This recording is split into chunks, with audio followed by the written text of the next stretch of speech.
ataname Muchai kwa hiyo shule ya TTI. Na hata nataka kupendekeza bwana governor, barabara moja katika Nakuru, sababu Nakuru town ni headquarter ya Nakuru County. Barabara moja iwe named after Muchai. Barabara moja kama ikiwezekana. Hata Elbagon barabara moja, hata kama ni ile barabara inatokea hapo stage iende hospitali, iwe named after Muchai. Huyu si mtu ambaye unaweza kusahau hivi karibuni. Huwezi kusahau hivi karibuni huyu. Huyu ametujenga kwa mambo ya amani, ametujenga kwa mambo ya maendeleo. Yeye ndiye encourage vijana kwenda wapate loan, wachukue wanunue magari. Huyu ninafananisha na Mwangi ya Equity. Ninafananisha huyu na Mwangi ya Equity. Zamani ungefungua account katika Standard Bank, ilikuwa unahitajika kuwa na 7,000 ndio ufungue account katika Standard Bank hata Barclays. Lakini Equity Bank ilipofika, hata yule mtu anapiga rangi viatu alifungua account na shilingi 100 tu. And see what is happening na Equity. Imeenea katika Central Africa. Kwa hivyo huyu mtu ambaye amelala hapa sio hivyo tu. Nataka kusema kwa vijana ya Muchai, fanyeni bidii. Kuna mmoja ameongea na akasema fanyeni bidii, fuateni nyao ya baba yenu na msaidie mama yenu na msaidie kijiji, sababu Muchai alipenda watu wote. Hakutaka mambo ya ukabila. Yeye alinisaidia nikiomba hii kiti ya mama county, alisimama na mimi bila kujali mambo mengi. Hata alifika kwangu tukaongea naye mambo ya hii kiti yangu ya mama county. Alinisaidia bila kujali ukabila. Mheshimiwa Raila, unakaribishwa Nakuru. Sisi hatutaki ukabila na hatupendi, na sisi si wa kabila. Unakaribishwa kusunguka.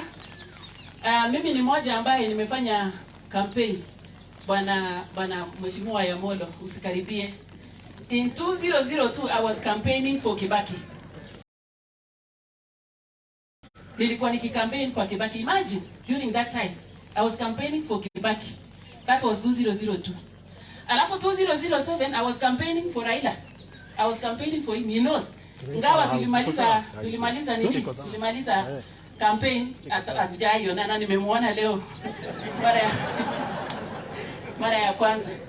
In 2013 nyinyi wote mnaelewa, nilipigia campaign Uhuru na wakiwa na ndugu yake His Excellency the Deputy President.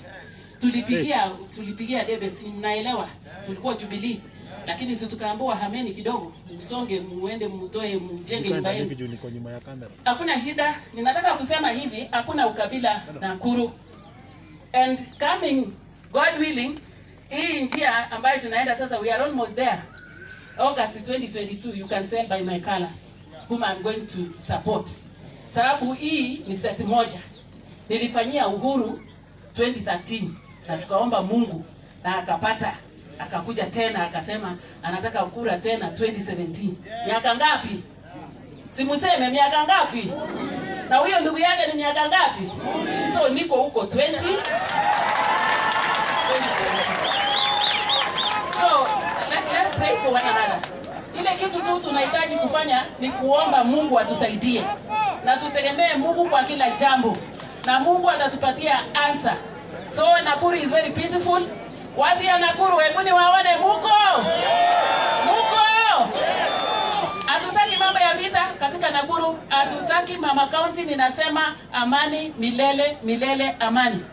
Mtu yote atakuja hapa kuomba kura. Hiyo mambo ya mawe hatutaki hapa Nakuru. Ama ni aje? Hiyo ya mawe totikwenda kana ni atia. Totikwenda Orosho. We are peaceful people na tunataka kuendelea hivyo. Mungu atusaidie na atubariki katika nchi yetu ya Kenya. Jetawa Liz Chelule Wanjiro. Namba itoa county.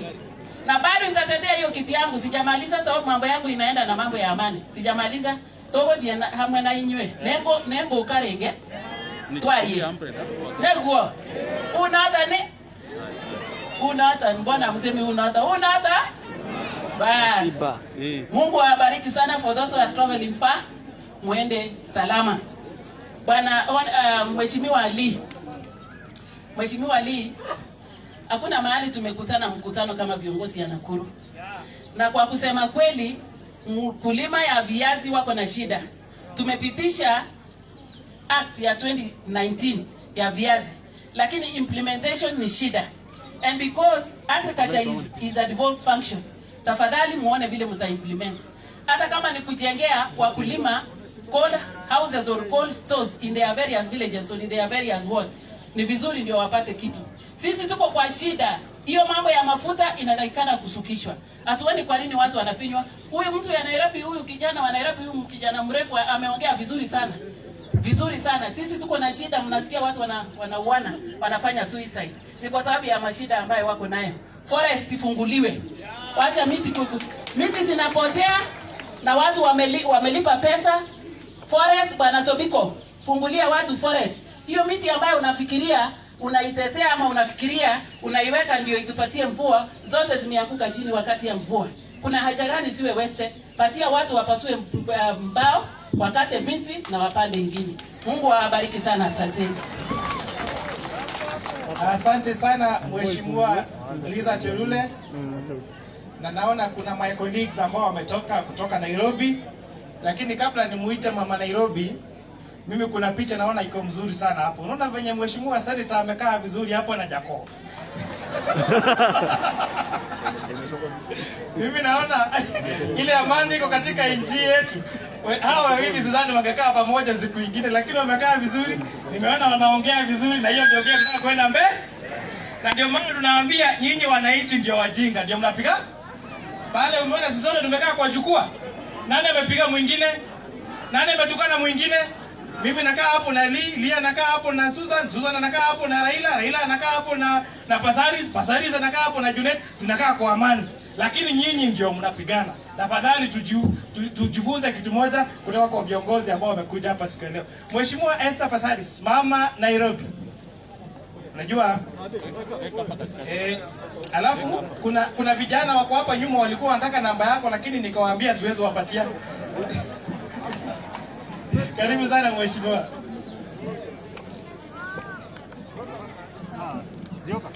The Right Honorable Raila Odinga, the Governor Kinyanjui, the Senator of Nakuru, Susan Kihika, my fellow members of Parliament, the family of Kibera Muchai, Mama, my condolences for myself and my county of Nairobi.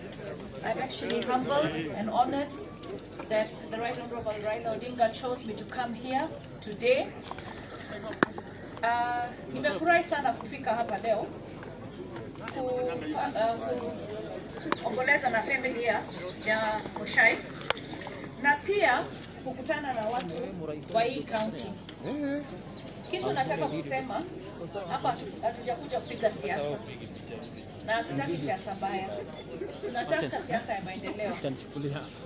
Kile nataka kusema kwa watu wa Nakuru, saa ile mmoja wenu alikaa hapa akazungumza akasema habari ya Coast General Hospital. Hiyo maendeleo ya Coast General Hospital, hiyo ndio universal health. Na ninataka kuambia wa Kenya, tafadhali kateni hiyo NHIF, mtumie hizi facilities za serikali. Hata mimi saa ile mama yangu akiwa mgonjwa na baba Mombasa, ninaenda Coast General kwa sababu the services and the facilities are very good. Na hiyo tunaweza kupata, hiyo maendeleo tunaweza kupata ni tukiwa na imani. Ya mbele hatuwezi kusema kwa sababu Mungu mwenyewe ndio anajua vile ya mbele itakuwa. Si tulisikia Muchai alizungumza asubuhi saa 2:30 na director wake, akazungumza tena saa 3:30 na saa 4 Mungu akamuita. So hatuwezi kupanga zaidi ya leo. Leo tushukuru Mungu tuko hapa, tumekuja kusimama na familia na tunasema pole sana. Na ninajua baba akiwa hapa amekuja na roho safi. So kuanza kuzungumza historia ambao tunajua tulitetea kama wa Kenya si vizuri. Lazima tuheshimu baba. Kwa sababu baba mwenyewe kumwambia hapa hatutaki mawe tupwe, hiyo ni kukosea baba heshima. Na ukitaka kuheshimiwa kama mtu wa siasa, lazima pia wewe uheshimu wale wazee ambao wamefanya kazi, ambao hata ukiishi miaka 50 juu huwezi kufika pale baba amefika. Na sitaki kusema zaidi, kitu nataka kusema, tunataka elections ya amani na tunataka tukae kama Wakenya wa amani. Shida zenyu ni shida za Wakenya wote. Mushai alianza kama mtu akifanya kazi kwa hardware, akatoka hapo akawa makanga, akatoka hapo akawa fleet owner with Molo Line. Hata kama sikumjua huyo mzee, Molo Line nilisikia na nilijua. Na hiyo kitu ambayo ilimfanya afike hapo ni hard work. Na hard work ukiweka Mungu mbele, ndio ukaona hata kuna maaskofu hapa wako na partnership kwa hiyo kampuni. So tufanye kazi na bidii kwa sababu Kenya ni yetu sisi wote, na tukae na amani. Familia nawaambia poleni sana, Mungu awapatie nguvu kwa sababu mnajua mlikaa na Mungu, muendelee hivyo hivyo, na ninajua mtapata ile nguvu ambayo sahihi labda hamuna kwa mwili wenu, lakini ninajua hiyo nguvu itakuja. Asanteni sana, Mungu awabariki. Thank you very much, Mheshimiwa Esther Muthoni Passaris, County Member of Parliament wa Nairobi County. Ningetaka kurecognize presence ya kijana wetu ambaye anatoka kijiji hiki, Mr. Dan Mwangi, ambaye anafanya kazi na State House. Akisimame tu away tafadhali.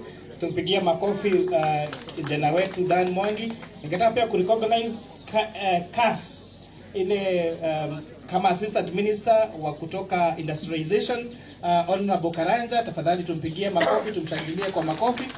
Asante sana. Nikiendelea hapo, nimeambiwa na watu wa habari nikisema pale kulikuwa kunanyesha, kwa hivyo wako sikia, so ningetaka kurudia ya kwamba sisi katika Molo constituency na sisi kama Nakuru County, yule ambaye atakuja kuomba kura ya rais asitukombai na watu wa Mount Kenya, kwa sababu watu wa Mount Kenya wanaongea kuhusu kahawa, wanaongea kuhusu majani chai, wanaongea kuhusu miraa. Sisi hatujaiona majani chai, sisi hatujaiona kahawa katika hii area yetu.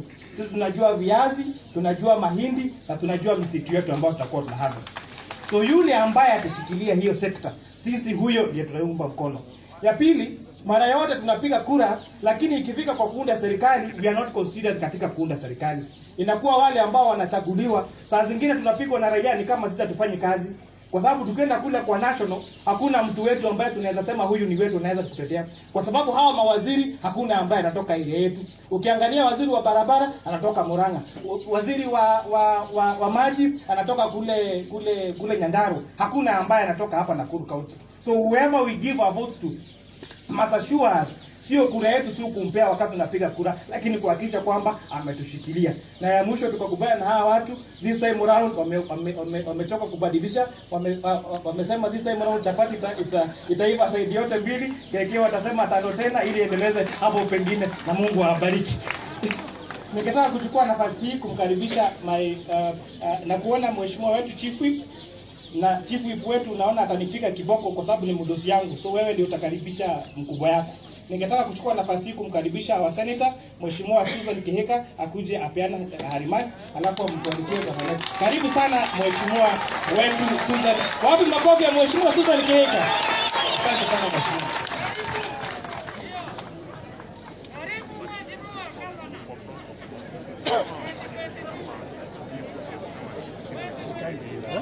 Can't do that.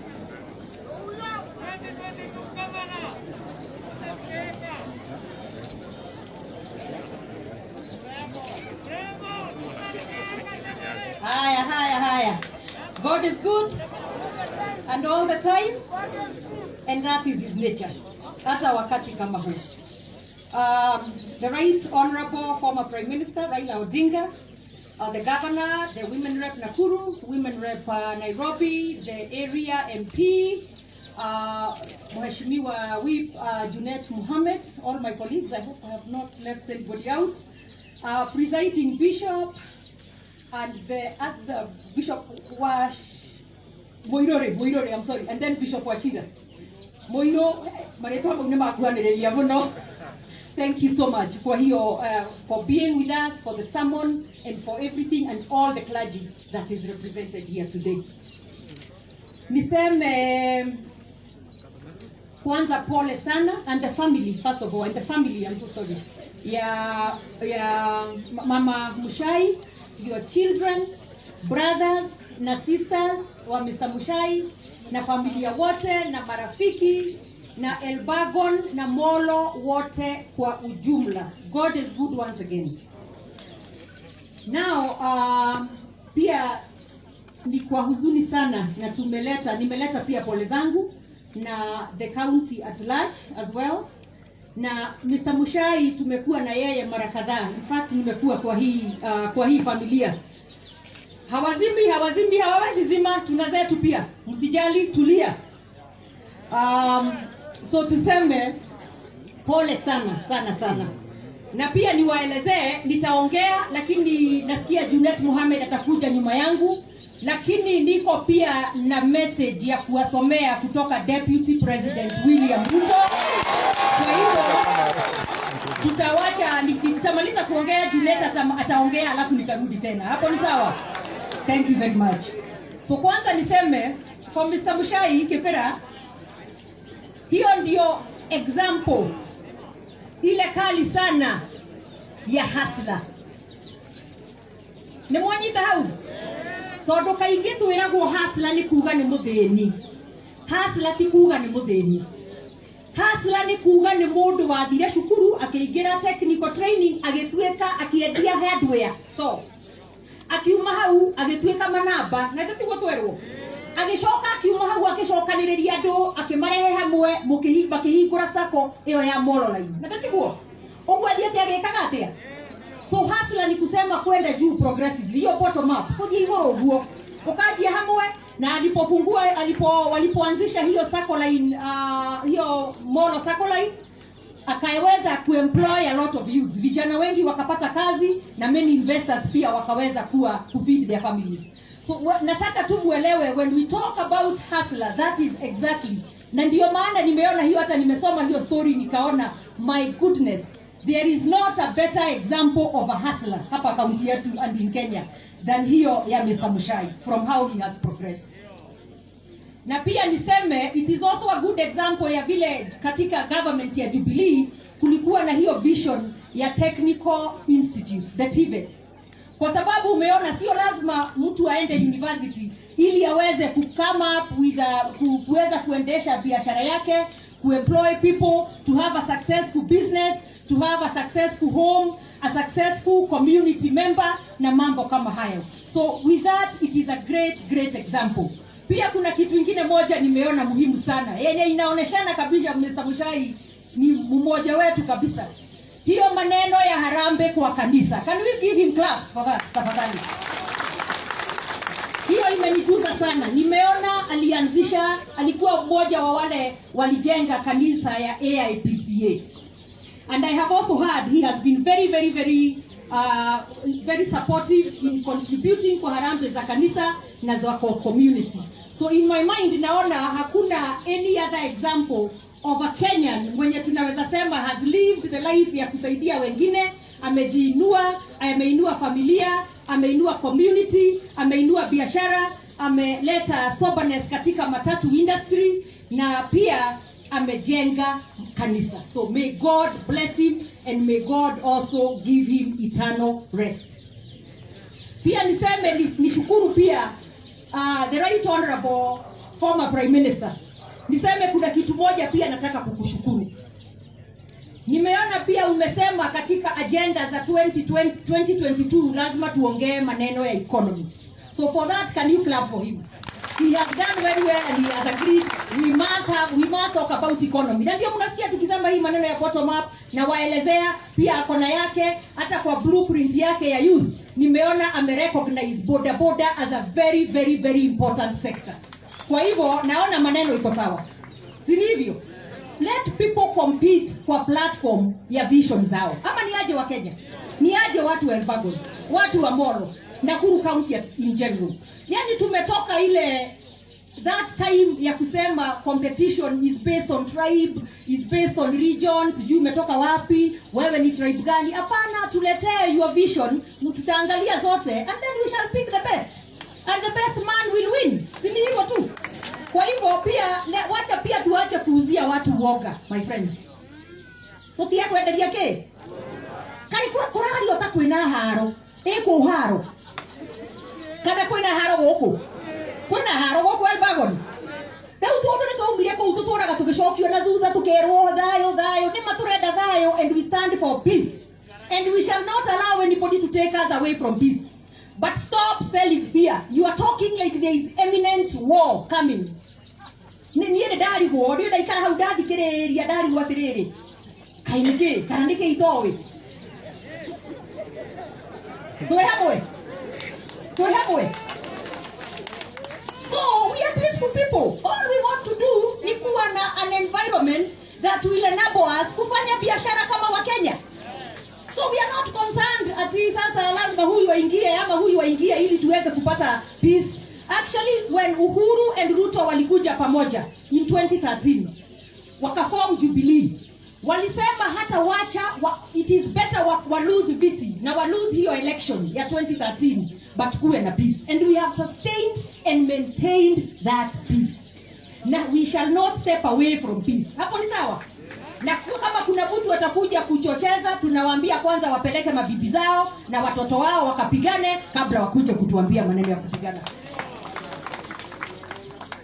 So we are peaceful. We are a peaceful sub-county, peaceful ward of Elbagon, of Molo, of Nakuru County, and of Kenya at large and in general. So tuendelee hivyo. So wacha nimalizie hapo for now. Niseme, may the soul of Mr. Muchai rest in eternal peace. May the good Lord grant his family comfort and grace at this difficult time. Na awe pia na wao even going forward. Na nyinyi wote, may the good God bless you and be with you. Nitarudi tena kuwasomea message ya the chief hustler. Thank you very much. Asante sana Honorable Senator Susan Kihika kwa ujumbe wako. Na sasa kabla nimuite our chief, pia kuna condolences ambazo familia mlipewa na watu wa kutoka United States of America, hasa state ya Texas, Dallas, ikiongozwa na Bishop King'ori. Katika wiki mbili zilizopita, na ndio maana sikuweza kuwa na nyinyi katika maombolezi, nilikuwa kule katika kikazi, na hata kuna ile bahasha kidogo waliniambia nilete kwa familia kuambia pole. So poleni sana from the entire diaspora family of Molo constituency, from United States of America, na hasa kutoka wale wa state ya Texas, ya Dallas kule Texas. Ungechukua nafasi hii kumuita boss wangu katika kule bunge ambaye ni minority whip wetu ambaye anaitwa Mheshimiwa Junet Mohamed. Tumkaribishe mheshimiwa wetu kwa makofi. Karibu sana mheshimiwa.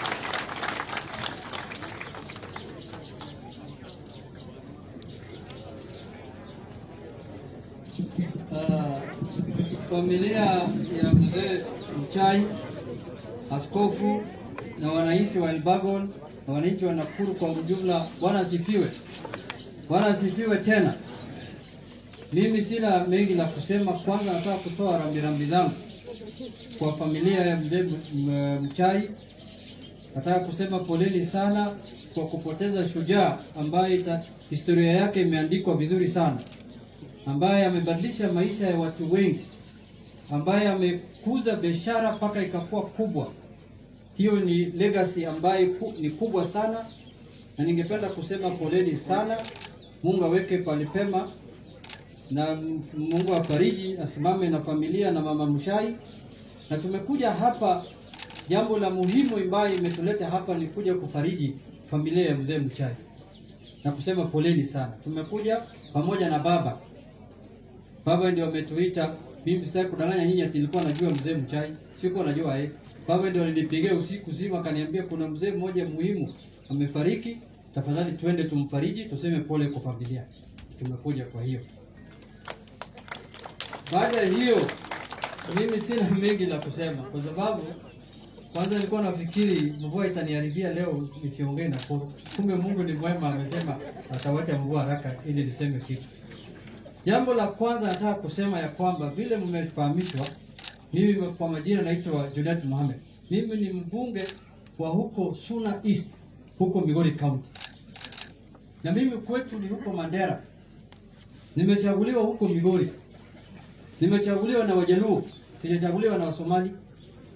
Hiyo ndio wale watu ambao wameenda mbali na mambo ya amani. Mimi nasikia watu wanahubiri hapa amani. Amani kubwa iko pale. Mimi nimekuwa kama Muchai councilor, nikakuwa mayor huko miaka 10, nikakuwa bunge miaka 10, hata nikitaka sasa hivi naweza kuwa gavana huko nikitaka.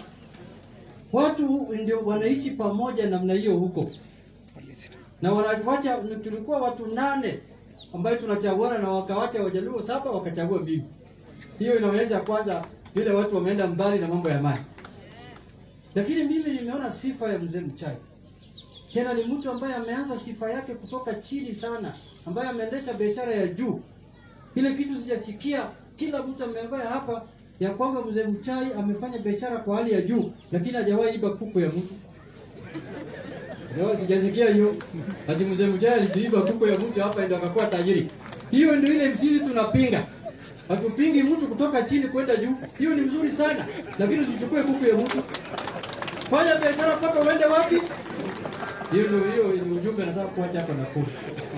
Jambo la pili, ya kwamba sisi kama Wakenya tunataka tukae pamoja kama Wakenya, nchi moja ambayo wanapendana. Kabila zote 46. Tunataka tukae kitu kimoja kama Wakenya.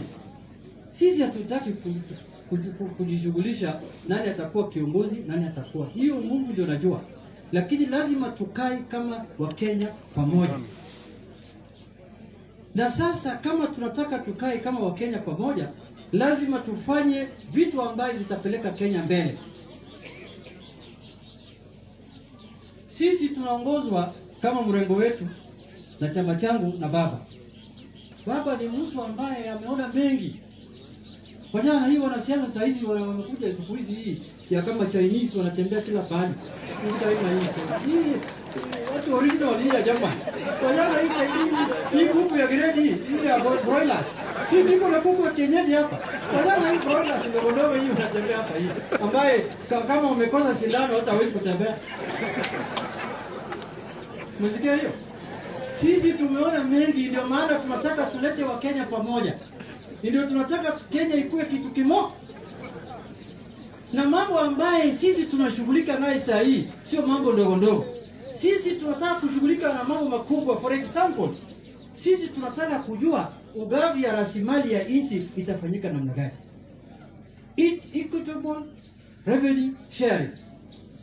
Hiyo ndio mambo ambayo tuliweka kwa BBI, ambayo tunataka kila Mkenya apate haki yake. Kama watu ni wengi hapa Nakuru, lazima wapate pesa zaidi kuliko county ambayo haina watu wengi. Hiyo ndio ile kitu sisi tunataka. Sisi tunataka tuongee mambo ya representation. Kama watu wako wengi hapa Nakuru, wapate constituencies nyingi zaidi kuliko pale ambayo iko na watu wachache. Kwa sababu representation ni muhimu ndani ya bunge. Sio vitu ndogo ndogo jamani. Sisi tunataka tuzungumze juu ya peace and unity. Wakenya kukua pamoja. Sisi tunataka kuongea juu ya gender parity. Wamama wakuwe ndani ya bunge na viongozi wawe viongozi. Sasa kurudia sisi kwa mambo ya wilbaro, sisi mambo ya mkokoteni. Sasa hii ndugu yangu, hata hii ni muhimu. Tunataka kuongea mambo muhimu zaidi. Umesikia hiyo? Haleluya. Haleluya. Kwa kumalizia ndugu yangu, unajua lazima mtu aseme vile yeye anahisi. Zina hiyo. Kama unataka tuendeshe Kenya mbele, tupeleka Kenya mbele, lazima tuongee juu ya mambo muhimu ambayo inahusu Wakenya. Umesikia hiyo? Kwa kumalizia, mimi nimeona watu wakilia hapa. Nimeona mbunge analia hapa, anasema sisi kama watu ya hapa hatuko kwa serikali. Serikali yetu watu wametusahau. Mimi naomba sisi ambaye tuko wapinzani, tunaomba serikali ikumbuke watu hapa jamii. Kwa sababu serikali inatoka hapa. Serikali ya Jubilee ilitengenezwa hapa Nakuru. Si hawa ndio serikali. Tafadhali kumbukeni watu wenu wako na shida, wako na njaa. Sisi tuendelee kukumbuka vitu zingine. Hii kumbukeni serikali ya Jubilee, tafadhali kumbuka watu wa Nakuru. Waliwachagua nyinyi. Kwa hiyo machache na mengi, asanteni sana. Mungu awabariki. Tutarudi tena hapa. Sisi tutakuja hapa kuomba kura, usidanganywe na mtu. Tunarudi. Na tutaomba kura hapa Elbagon, na tutahakikisha ya kwamba rais ya Kenya kwa mapenzi ya Mungu na kwa kura yenu atakuwa baba. Mungu akubariki. Asanteni sana.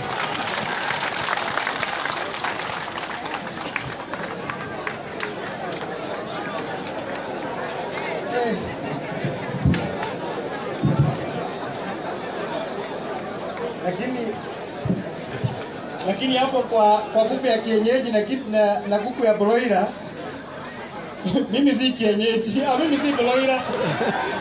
Mimi ni kienyeji, si ndio? Hata hiyo ya broiler tunahitaji yote. Unajua shida ya kienyeji saa zingine inakuwa sana kabla imachue. Lakini ya broiler within miezi 2-3 mnaanza kula mayai. Sababu namna gani? So lazima tuchanganye broiler na kienyeji ili watu wakule nyama na wakule mayai. Haya.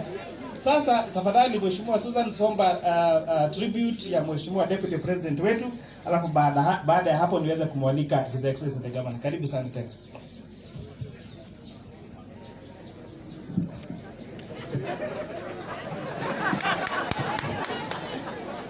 Broiler kana ni kienyeji ino hii. Ona broiler no kuku. Wewe Junet, hata broiler ni kuku. Bora kuku ama. But anyway, on a serious note, hebu niulize tu Mheshimiwa Junet. Nimesikia amesema maneno ya wheelbarrow.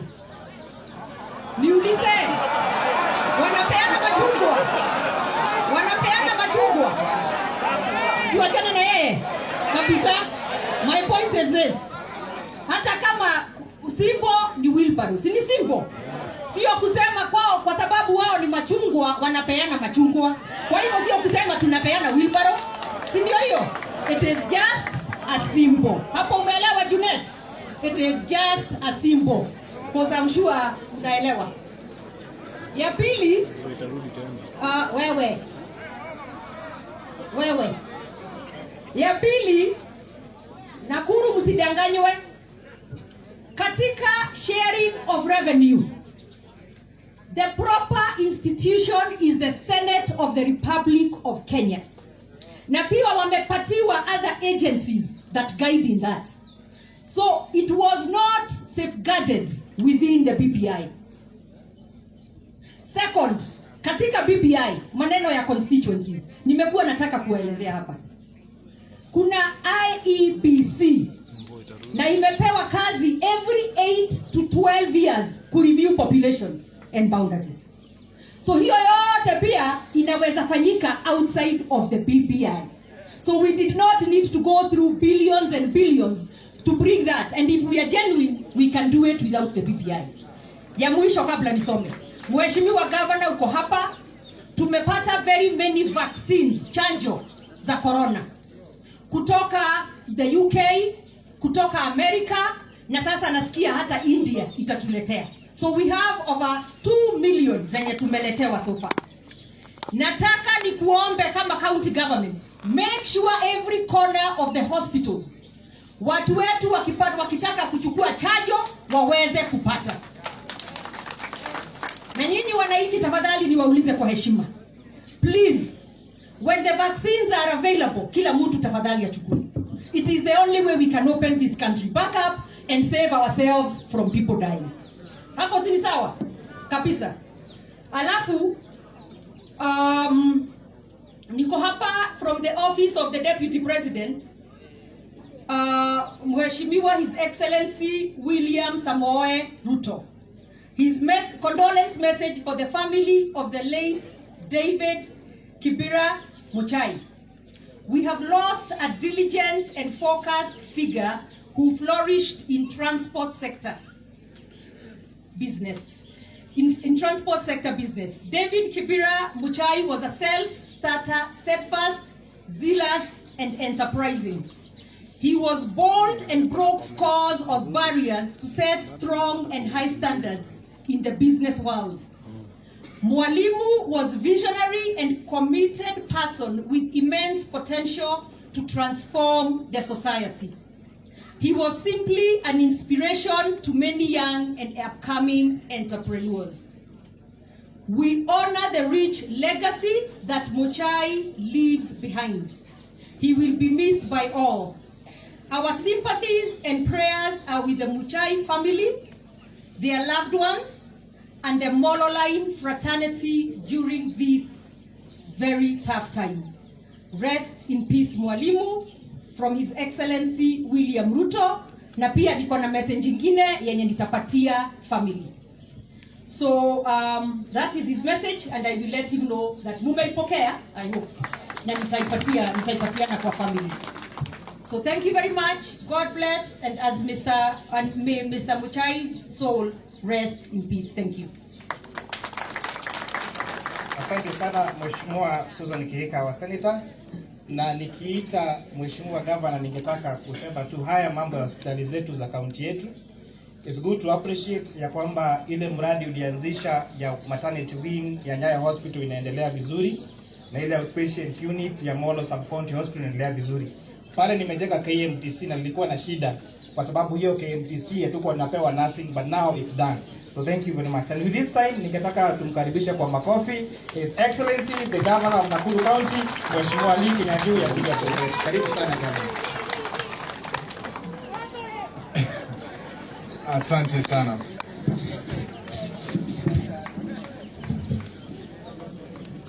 So thank you very much, our area member of parliament, Mheshimiwa Kimani, familia ya marehemu Muchai Kivera, viongozi wale wote wamekuja, na haswa wageni ambao wametoka kutoka mbali na pia wa kitaifa wakiongozwa na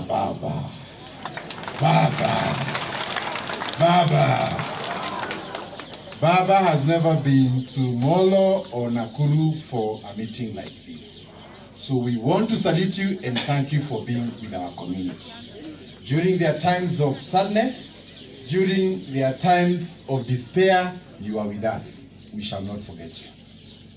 Naomba tu kusema kwa kuomboleza ndugu yangu, niseme tutajaribu kuharakisha kwa sababu mvua ndio hii, na pia tuko na lazima tuende kwa shimo kuweza kumzika ndugu yetu. Lakini tu niko na vipindi mara mbili. Kwanza rais ametuma ujumbe wake na nitasoma ujumbe wa rais baadaye, na pia akatuma mchango wake. Rais alikuwa ni rafiki wa kipekee wa Muchai na alisikia shida yake, na aliposikia kwamba kuna bill na mambo kama hayo ametuma 1 million shillings. Na tutakuwa tukifanya hiyo na familia baadaye. Kwa hivyo nikubalie tu nitoe rambirambi yangu. Kwanza niseme kwa sisi watu wa Nakuru, we are very proud of Molo Line. Molo Line is what is our biggest brand here in Nakuru. Over 80% of the people who have come to Nakuru town have come through Molo Line. I personally have used their services for many years. I'm very proud of their professional approach to business, and I'm also very happy that among many transport companies that have started with very good intentions, sometimes they get started and along the way they fail. But this one started in the 80s.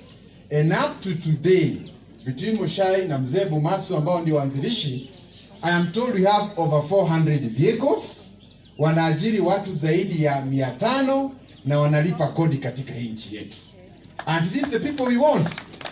So mimi nataka kusema, na hata nilipokuwa katika shirika la usalama wa barabara NTSA, one of the companies recognized for a safety track record over the years was Molo Line.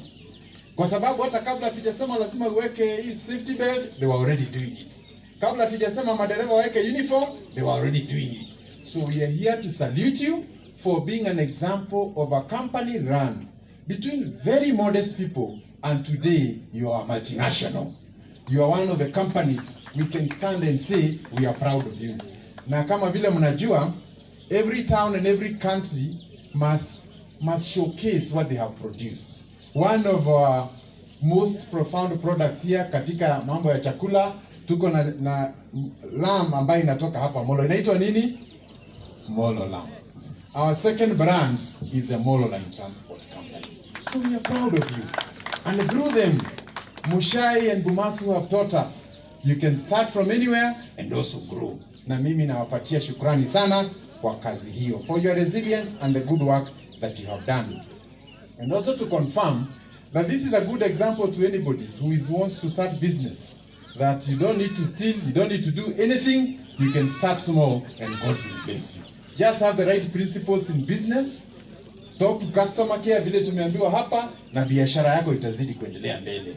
Na mimi ninafurahia kwamba some of our best companies also from Nakuru, including Nakumatt ilianzia hapa, Naivas ilianzia hapa, hata Tuskys ilianzia hapa kwetu Nakuru. So we are proud to be the home of SMEs, just not here, but also in the whole country. And we want to thank you for that good work. Your Excellency, former Prime Minister, ningetaka tu kusema mambo mawili ya kitaifa ambayo itahitaji pia usaidizi wa kila mtu. Niseme hapa tulikuwa na the timber industry, and Elbagon survived because of the timber industry. Without the timber industry, then Elbagon is a slow or almost dying town. Lakini kama vile tunajua wakati misitu ilikuwa ikifanya kazi hapa, hii shida ya ufisadi itamaliza nchi yetu. Watu walikuwa wakienda wanalipa kwa serikali 5 acres ya miti. Wakikuja hapa because of corruption they take 100 acres. Another one anaenda analipa nusu, akikuja hapa ana clear 100 acres. Today if you fly over here hakuna miti hata kidogo. So even as we talk about many other things, the first thing we must address is corruption. With corruption there is no model that can work here in Kenya. Iwe ni ya kwenda wapi, kutoka wapi, kwenda wapi, basari ya watoto itachukuliwa. Pesa za barabara zitaenda. Pesa za kusaidia wakulima kupeleka fertilizer zitaenda. So the first thing we must address is what? Is what? Hawa watoto wetu tunaambiwa hapa ni maskini hawana ya kufanya. I want to tell you this. When Pyrethrum board was functional in Nakuru, every family here in Nakuru would educate their children up to the university and even masters. They did not require harambes from politicians. Lakini hiyo Pyrethrum board ilianguka. Iliangushwa na nini? Iliangushwa na nini? Sisi ambao tumekuwa huku katika ukulima, KFA was our savior. All the inputs, iwe fertilizer, iwe mbegu, iwe kila kitu, tulikuwa tukienda hapa Nakuru tunapata. Inawekwa kwa account yako, mwisho wa mwaka ukileta mazao, unatolewa ile gharama yote imechukua. Hiyo institution ilikuja chini. What brought that institution down? Corruption. What brought that institution down? Corruption. Sasa tunataka kusema hivi. If you see very many poor people in Kenya, they are victims of institutions that have come down because of corruption. They are institutions that were there to help our farmers. Institutions to help our small and medium enterprises. Mashamba ya research katika hii nchi ambayo ilikuwa hapa huku Njoro na kwingine ya kusaidia research kwa wakulima, hiyo mashamba pia imechukuliwa. Because of what? Corruption. Because of what? Corruption. Kwa hivyo, there is nothing we can address in this country without hitting the bottom line. And anybody who tells us that there can be any change in Kenya without addressing corruption is also taking us on a lie. Because corruption has finished everything. Wakati wetu mtoto alikuwa akimaliza shule, akiitwa shule anaenda directly huko, anaitwa directly. But because of corruption you have children with A and B who are hawkers in town, who have nothing to do. Wengine wanakuwa mpaka hapa Makanga. So our first agenda and our second agenda and our third agenda is fighting what? Corruption. Is fighting what? Corruption. Is fighting corruption. Do not create poverty in our society, make our children poor, and then later become a savior. But you're the creator. If you kill all these institutions, if you kill Pyrethrum, if you kill KFA, if you take all the institutions for research to help us improve our agriculture, itakuwa haja gani sasa kuja kusema tusaidia watoto? We want to help our people through institutional support. Kama ni basari, zifikie watoto maskini. Kama ni nini ya wakulima, ifikie watu ambao wanahitajika. Na mimi naona tukipitia hapo, tutakuwa tumeenda mbele. And I want to thank you for that. Lastly, ningetaka tu kusema kwamba hapa kwetu Nakuru, kama vile mzee Bumasu wa hapa Mololine amesema, sisi viazi yetu inaenda mpaka Kampala. Matatu zetu ziko Kenya yote mzima. Kwa hivyo wakati kuna amani, we are the first beneficiaries. And therefore, wakati kulikuwa na shida Nairobi, kila wakati ni maandamano na mambo ingine, ulikuwa ukisikia viazi yetu haiendi Mombasa hiyo siku watutuni. Lakini tangu mshikane na rais na mukasalimiana na mukasema there come a time to put the country first, we can sell our potatoes. We can send our matatus across the whole country. Kwa hivyo pia tunasema sisi watu wa Nakuru tuko na nguvu. Umeona mahindi ile iko huku wote na chakula na viazi.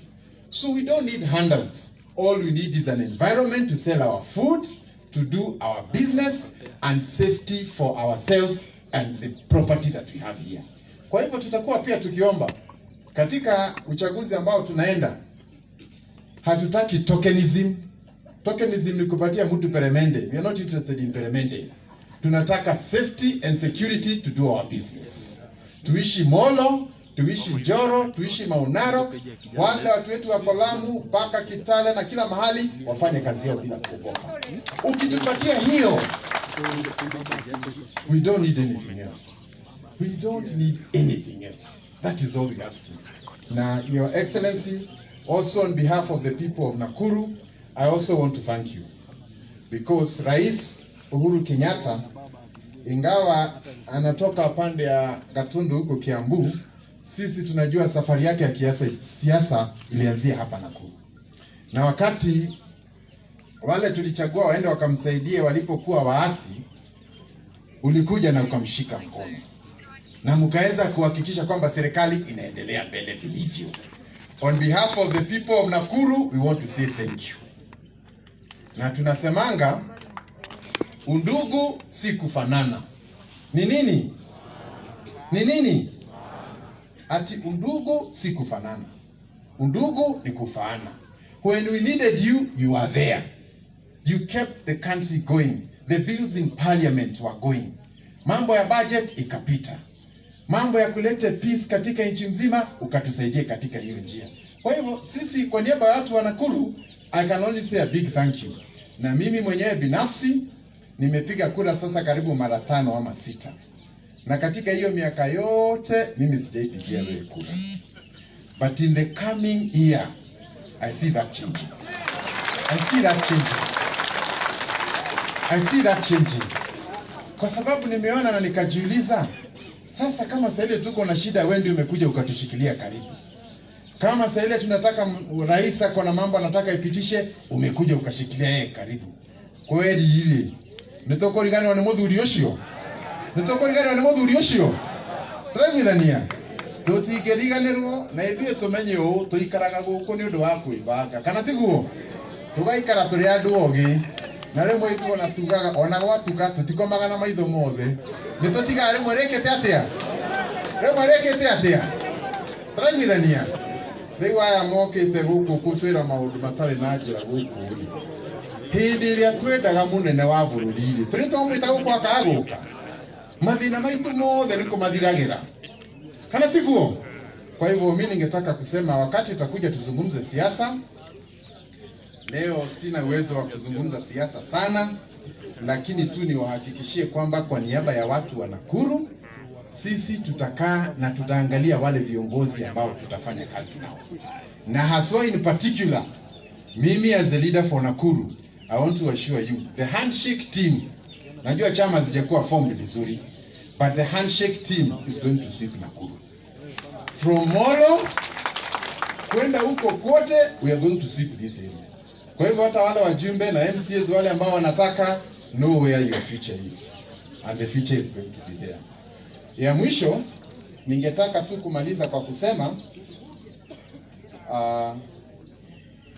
mambo ya ambayo imetajwa hapa that Central Kenya, sijui na wapi tusihesabiwe pamoja. I think it's good to say that everybody at the end of the day anarudi kwao nyumbani. And we have our people who we talk with. We will want to ensure that wherever we work, Nakuru gets its rightful share. Na kwa sababu baba yuko hapa na tumemwambia ile masaibu tumepata miaka hiyo ingine. Na yeye ameona pia nyinyi na ameona nyinyi ni watu ambao wanajua pali mtaenda. Si amesikia hiyo maneno? Si amesikia hiyo maneno? As a wish list from the people of Nakuru. Kwa hivyo pia tutachukua hiyo hatua moja kwa moja na nina hakika wakati ukifika pia tutaweza kuendelea mbele. Wale wanasiasa ambao pia kila wakati wanazunguka kutoka mazishi moja kwenda ile ingine kueneza uvumi na propaganda against the government. Mara wengine anatuambia tu imebaki miezi 8, imebaki miezi 9. Reda kodia thiriri. No tokoro ne thirikari itu na ne matuko turatara tukenda uri eguthi. Acio ne andu ogi. Acio ne andu ogi. Rĩu ithuĩ turenda mũnene wa bũrũri maruta wĩra na mũthuri ũyũ tondũ tũratuothe tũtigarĩte twĩke atĩa? Maũndũ ma security na maũndũ maitũ mothe meke atĩa? maroro. Na hii BBI ambao pia tumekuwa tukitaja tu, niwaulize kwa ufupi. Mnajua katika BBI tulikuwa tupate constituencies zingine 5 hapa kwetu Nakuru. Molo na Njoro tungepata. Naivasha ingepata 2. Pande ya Bahati na Nakuru East bado tungepata. Sasa tuliambiwa kuna wale walizunguka nchi nzima wakituambia tuangushe BBI. Tunaelewana? Na kwa sababu pia ya porojo mingi wengine wakakubaliana hayo. Sasa niwaulize, kama hatutapata saizi yagekoto tikuona ido ishuria tuikuoni, tugashionari hii BBI ilikuwa ituongezee a total of 9 billion hapa Nakuru. Hawa watoto ambao tunasema ati waendelee na shule yao hawana pesa za kuendelea na basari na nini, ilikuwa itoke hapo. Kwa hivyo once again, the BBI may not have gone through, but through the BBI we were able to know who our true friends are and those who would have supported us. And when the time comes, that BBI list of those who supported us is going to be our baseline document on who to work with. Na hiyo hatutasema ati usiku ama nini, that is our position, both as Nakuru and also as a region. Kwa hivyo mimi sitasema mengi, naomba tu kufikisha hapo. Niko na ujumbe wa rais ambaye nitasoma hapo mwisho, lakini ninaarifiwa maybe before I call baba, nasikia kuna mtu kutoka Kiambu alikuwa na ujumbe, is a former councillor from Kiambu, azungumze alafu tumkaribishe baba, then I can read the condolence. Please, only 1 minute. Thank you. Anaitwa Kamau Raila.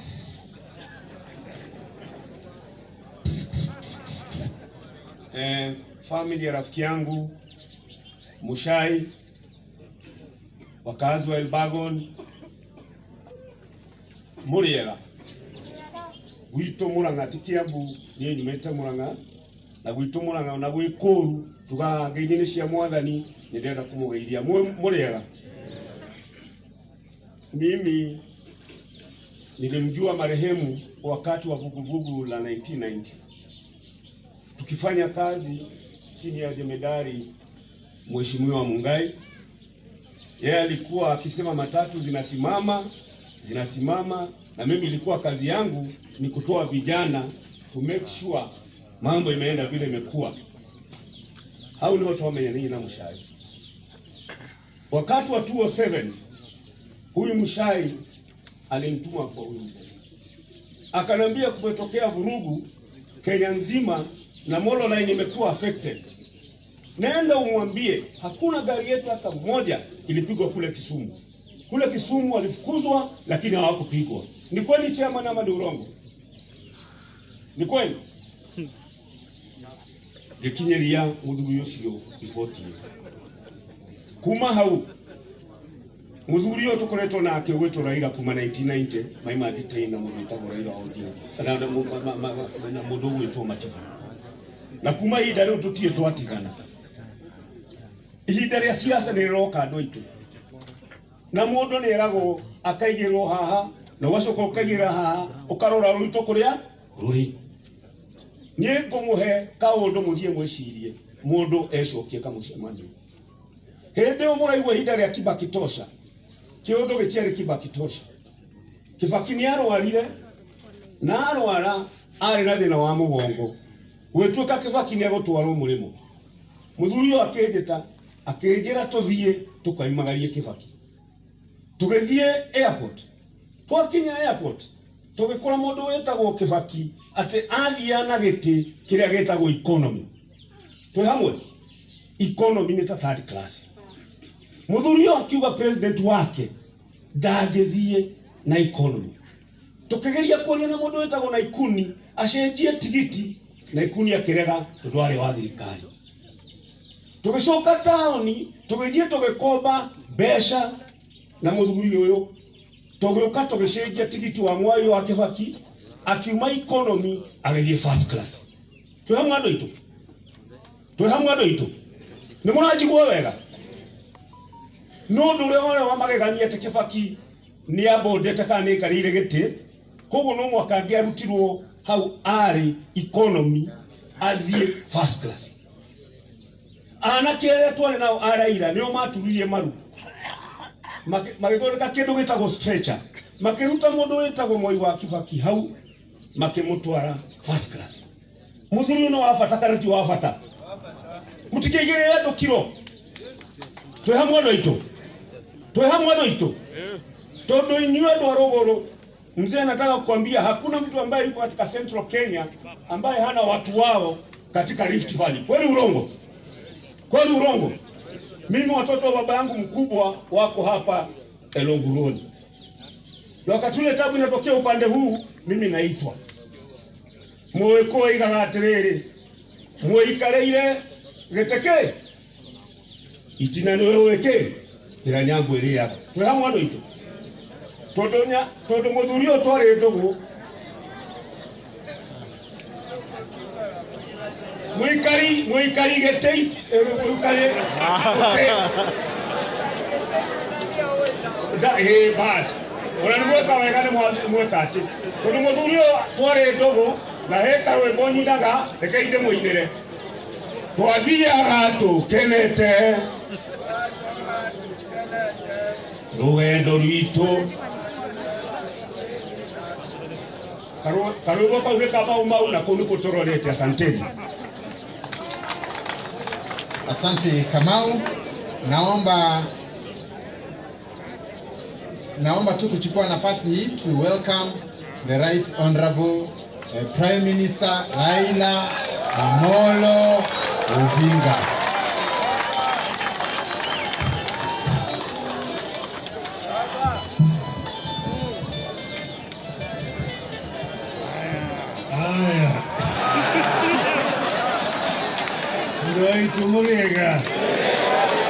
Munega rengi mwadhani ya Rogoshio, asanteni.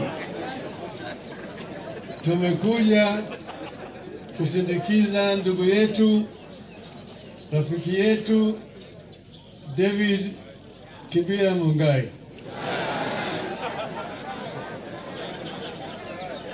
Mchai huyu David ni rafiki yangu. Tumekuwa naye na ndugu yangu huyu Joseph Gichuru kule Nakuru wakati mambo yalikuwa magumu zaidi.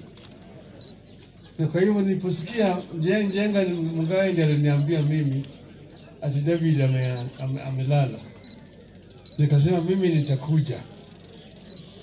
Sasa jana ndugu yangu Uhuru vilevile alipiga simu akaniambia mimi angependa sana kukuja, manake yeye na David walikuwa makaribu sana. Akaniambia lakini hawezi, lakini akametuma salamu zake.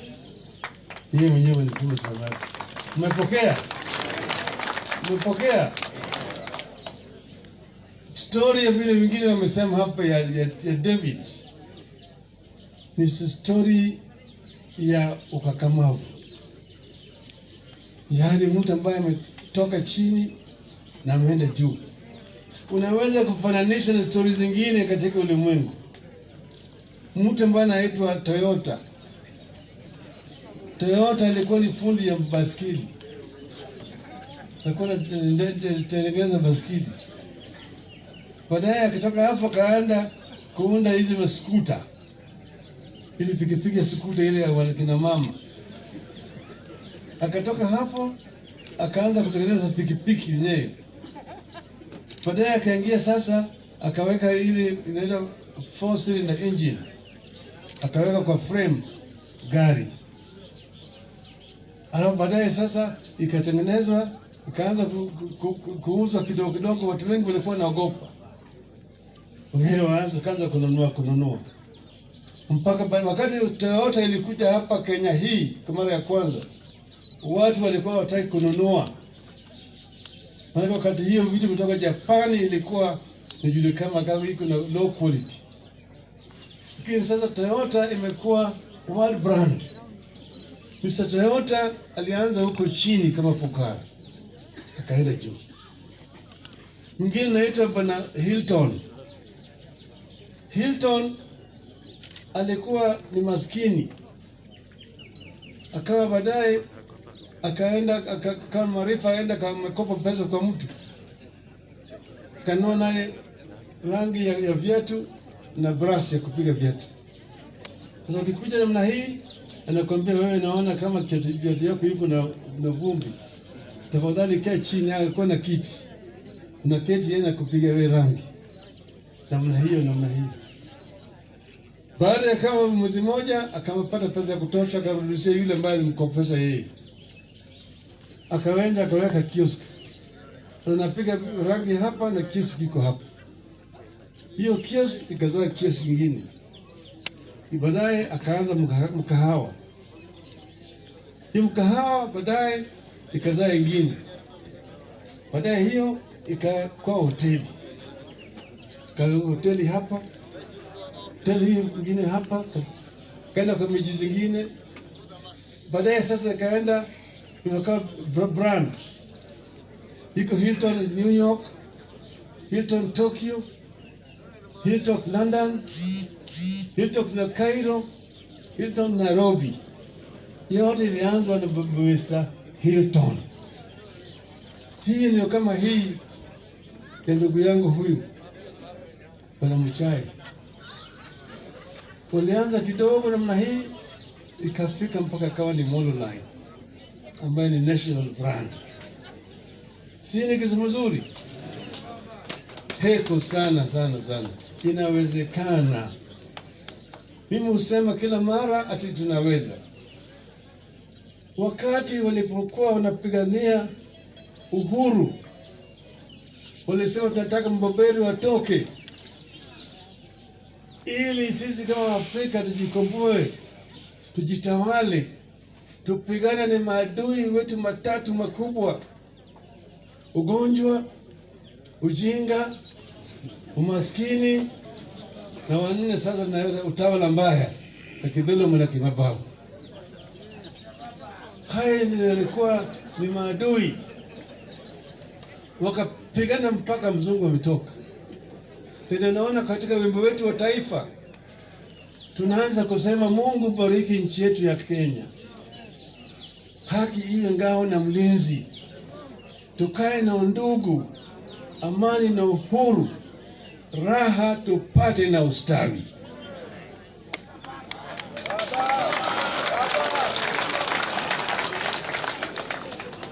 And God bless this land of ours. Justice be our shield and defender. May we dwell in unity, peace and liberty. Plenty be found within our borders. Katika Biblia, nchi ile ambaye kuna plenty ndani yake, ambaye iko plenty ndani yake, ni nchi gani? Nchi gani? Sini Canaan, sio? Canaan. Waanzilishi wa taifa letu walikuwa nataka Kenya iwe kama Canaan. Sio Raila ndiye amesema katika wimbo wetu wa taifa ati plenty be found within our borders. Lakini hiyo plenty hailikuwa haitanguka kama mana kutoka mbinguni. Hiyo plenty ilikuwa itazalishwa na jasho letu kama Wakenya. Kwa hiyo lakini baada karibu miaka 60 sasa tangu tupate huru, wale maadui bado wako, bado wamo. Ugonjwa iko mingi, umaskini imejaa, kutojua vile vile imejaa, kwa sababu ya hatujafuata ile mwelekeo ambao walikuwa wanataka wale waanzilishi wa taifa letu. Hatujakuota ni kwa sababu hatujapatia watu wetu fursa ya kutosha. Ndio sababu tunasema tunataka kubadilisha, ili kila mtoto ambaye anazaliwa kwa taifa letu, wazazi wawe na pesa hawana pesa, anapata elimu sawa sawa kuanzia nursery mpaka chuo kikuu akiweza. Kila Mkenya kama ni mgonjwa, ana pesa au hana pesa, anapata matibabu ya kutosha hata kama hana pesa.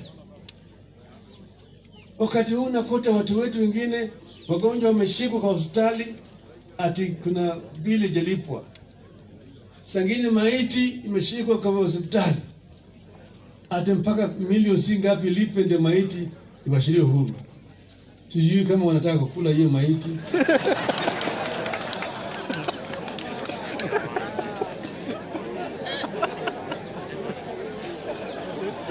Ni aibu kubwa. Si aibu kubwa. Tunasema ati hayo hatutaki kuona kama nafanyika. Tunataka kila Mkenya aweze kupata matibabu kama yeye ni mgonjwa. Na vile vile tunasema ati wengine wanalala na njaa, hawana njaa, hawana chakula. Hapa pale mko hapa Elbagon hapa. Mimi nilikuwa nakuja hapa nikileta ndugu yangu mdogo alikuwa anasoma hapa ameshinda. Alikuwa anasoma hapa. Hapa ilikuwa imejaa misitu yote. Eneo hii ilikuwa ni forest kila mahali. Maana hizi commercial forest hizi inatakikana kama imekomaa inavunwa, alafu na nyingine inapandwa, kama sivyo. Ilikuwa wakati hiyo ilikuwa imejaa, imewekwa kila mahali kwa miti mingi, lakini sasa unaona si vile ilikuwa. Mimi nimeona hapa wakati hiyo kwa sababu ya usimamizi mbaya. Lakini sasa kama iko msitu ambaye imekomaa, natakana watu wapewe fursa ya kwenda kuvuna.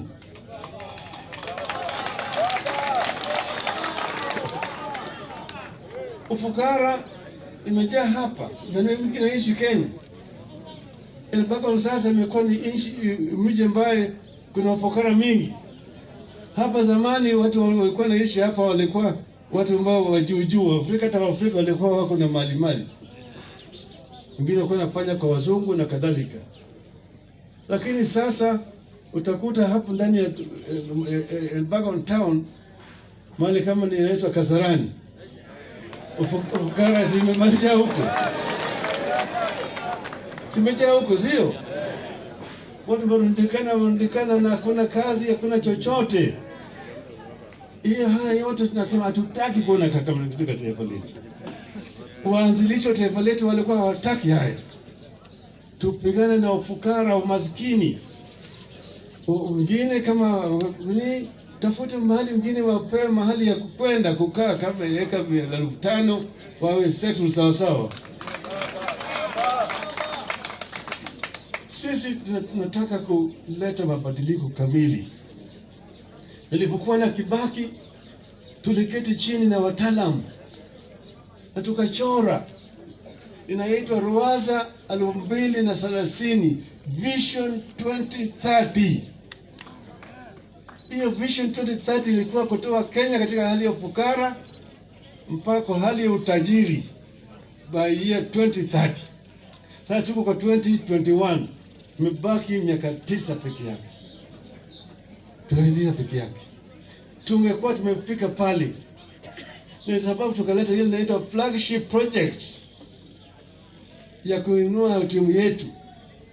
Tukaleta mambo ya SGR, tukaleta ile bandari ya Mombasa, special economic zones, tukaleta tourist resort cities katika the ICT city na kadhalika. Zingine zimekwama. Mwingine anaongea kama sasa yeye ndio anataka kugundua mambo, ajue kama iko tayari. Anaongea kwa chimba yale mpango yote iko. Ile ambayo haiko ni implementation peke yake. Kama una implement, nilipokuwa na Kibaki naambia yeye hii na hii na hii na hii, anaambia sawa sawa tufanye. Na inafanyika. Lakini kuna demokaya.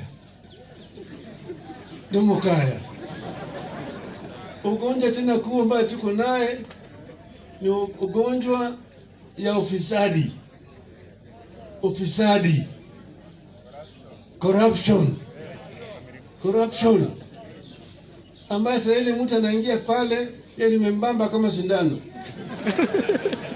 Baada ya mwaka mmoja miaka 2 amefura kama kupe. Ameanza damu ya ng'ombe kabisa. Sasa papa ile shamba amenyakua, sijui papa ile nini, sijui amejua hoteli pale basi ni wapi helikopta ndio ile kadhalika. Alafu anakuja kuambia wewe yeye ni maskini, ni maskini kama wewe. Hiyo ni hawezi kusaidia sisi. Sisi tunasema tunaweza kubadilisha na inawezekana, na inawezekana tukishikana pamoja. Juzi nilikuja hapa Nakuru, nikakuja kuzindua pale kile ambacho naitwa Azimio ya Umoja. Nilikuja hapa Nakuru kwa sababu Nakuru hapa ndio center ya Kenya. Tangu zamani kiherehere ya siasa Kenya ilikuwa ni hapa Nakuru. Kwa sababu nilikuja hapa kuyazindua. Ati msafari imeanza hapa kuleta Wakenya pamoja. Manake tusipounganisha Wakenya, manake naona ile wimbo wetu nasema tukae na kwa umoja, amani na undugu. Hiyo tusipokuwa na hiyo umoja hatuwezi kujenga taifa letu. Hatutaki kusema ati huyu ni Mkikuyu, huyu ni Mkale, huyu ni Mjaluo, huyu ni Mluhya, huyu ni Mkamba, Turkana, ati Mjikenda, yote ni Wakenya. Hiyo ndio Mwalimu Nyerere alifundisha wale wa Tanzania. Kule ukimuuliza mtu ati wewe ni kabila gani, atakwambia wewe ni Mkenya. Hatutaki sema mtu anasema ati amani ni haki yako. Kila Mkenya ana haki ya kuishi mahali popote katika Kenya bila idhini ya mtu mwingine. Pale wewe iko. Usisema ati usipofanya namna hii wewe utaona mtachoma, nyumba yako itachomwa na kadhalika. Hiyo hatutaki. Tunataka Wakenya wote wawe wanaishi pamoja kwa njia ya amani. Hiyo ndio mimi nataka Kenya. Mimi nataka, mimi niko hapa kwa sababu nataka turithisha Kenya mpya kwa watoto wetu. Nataka watoto wetu wakisasoma vilevile wapewe fursa ya kupata kazi ya maana. Hiyo ni kitu nchi ya China imefanya. China ilipatia watu yao elimu sawasawa. Walipopatia watu wao elimu sawasawa, baadaye wakafungua uchumi yao. Sasa watu wafadhili wakaona kama China ni mahali pazuri ya kutengeneza bidhaa huko. Tutakuta makampuni makubwa kubwa yale magari kama Mercedes, Toyota, Ford, Peugeot, Volvo, wote wako China. Wanakuambia wewe ya kwamba unaweza kutengeneza Mercedes kwa bei ya chini zaidi China, alafu waarishe ubebe uleke Ujerumani. That is what is happening. Na ndani ya miaka 30 China imetoa watu milioni 300,000, 300 million people from poverty to prosperity. Inawezekana. Kama China inaweza kufanya hayo, sisi tunaweza kutoa hata watu milioni 20 kutoka kwa ufukara mpaka kwa hali sawa. Lakini sio kama unawaambia watu kazi ni kazi. Hata kazi ya chura ni kazi. Kazi iwe kazi ya maana. Mimi nataka kuona vijana wetu wanafanya kazi wa maana. Nimeongea kwa kirefu na ndugu yangu Uhuru Kenyatta. Yeye anajua pale mvua iliyowapiga. Okay? Lakini sasa wanakuambia wewe kazi ni kazi. Hao watoto ambao uliahidi laptop sasa wanakwenda kufanya secondary na sasa bado hiyo laptop hawajaona. Na unasema kazi ni kazi. Kazi tunaweza kupatia vijana wetu kazi wa maana. Inawezekana? Inawezekana, mimi na hakika inawezekana na itawezekana. Kwa mimi pale mimi nimekuja, mimi nataka tu, sitaki wafuasi, nataka washirika. tunaenda pamoja kama washirika, sawa sawa.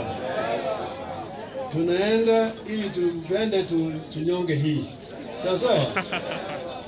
Nyinyi hapa nasema, Wakikuyu nasema ati ngare itaguo ni udhundu na udoniwe. Mimi ni mdhoniwa, sio? Tumekuja kwa dhoni. Tuende pamoja. Tuwe hii shui. Uko tayari? Asante sana, Mungu awabariki.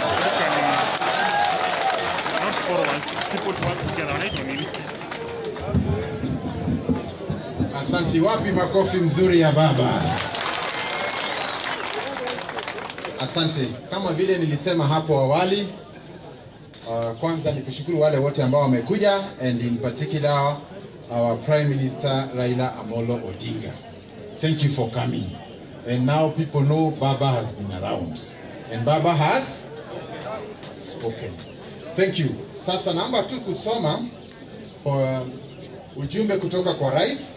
Kama vile mnafahamu, nilikuwa nimesema ametuma ujumbe wake wa risala la heri kwa familia na pia kwa rambirambi. Naomba kusoma kwa lugha ya Kiingereza.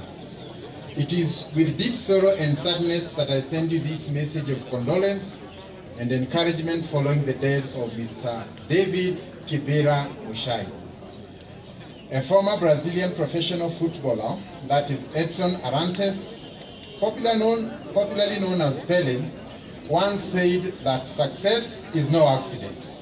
It is hard work, perseverance, learning, studying, sacrificing, and most of all, love of what you do and learning to do more of it.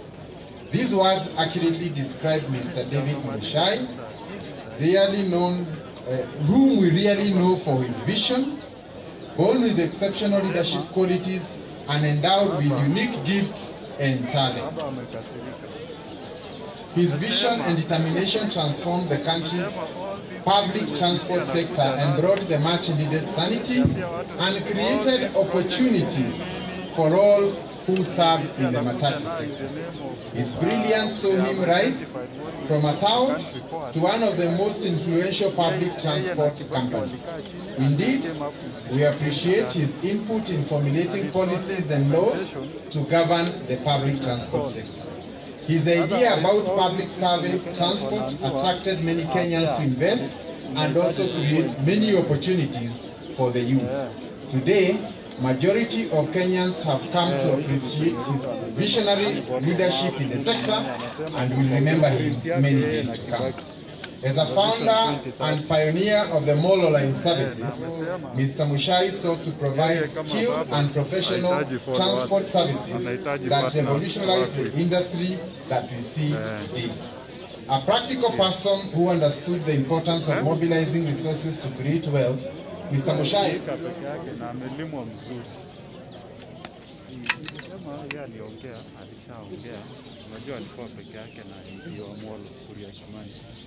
a practical person who understood the importance of mobilizing resources to create wealth, Mr. Muchai helped to establish the Molo Line Savings and Credit Cooperative, in which all those who worked in the company would save their earnings and invest them in other businesses. His consistency and patience has continued to pay off, as many of the young people have continued to derive their livelihoods and that of their families from the industry. We will always appreciate his legacy of advocating for sanity in the matatu sector and at the same time strongly defending industry workers' rights when they were infringed. A shrewd business person, Mr. Muchai also ventured into other economic enterprises which continue to boost our economy, creating opportunities and wealth for many Kenyans. Indeed, he distinguished himself as a great entrepreneur and a philanthropist who participated in many charitable works aimed at improving the lives of all Kenyans. A humble and amiable person, Mr. Muchai cherished friendship and always cultivated good and strong social bonds with people he interacted with. As a devoted Christian, Mr. Muchai always demonstrated his faith through actions. He will be best remembered for participating in many fundraisings that were aimed at starting or expanding the church sanctuaries. With his passing, therefore, Kenya has lost a true servant, a nationalist, and a man of great insight and qualities. His exemplary virtues of hard work and dedication to duty will remain an inspiration to many Kenyans. But for all of his achievements, nothing made Mr. Muchai prouder than the fact that he was a focused, loving, and devoted man of the family. He was a pillar and an inspiration to his children and beyond.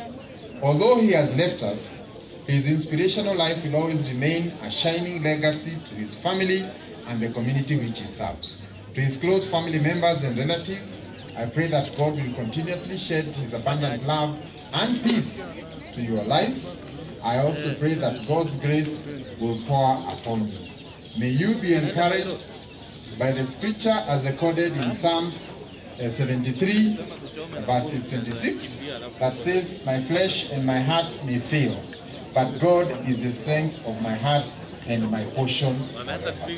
As days turn into weeks and weeks become months, may the love and support of family and friends continue to support you.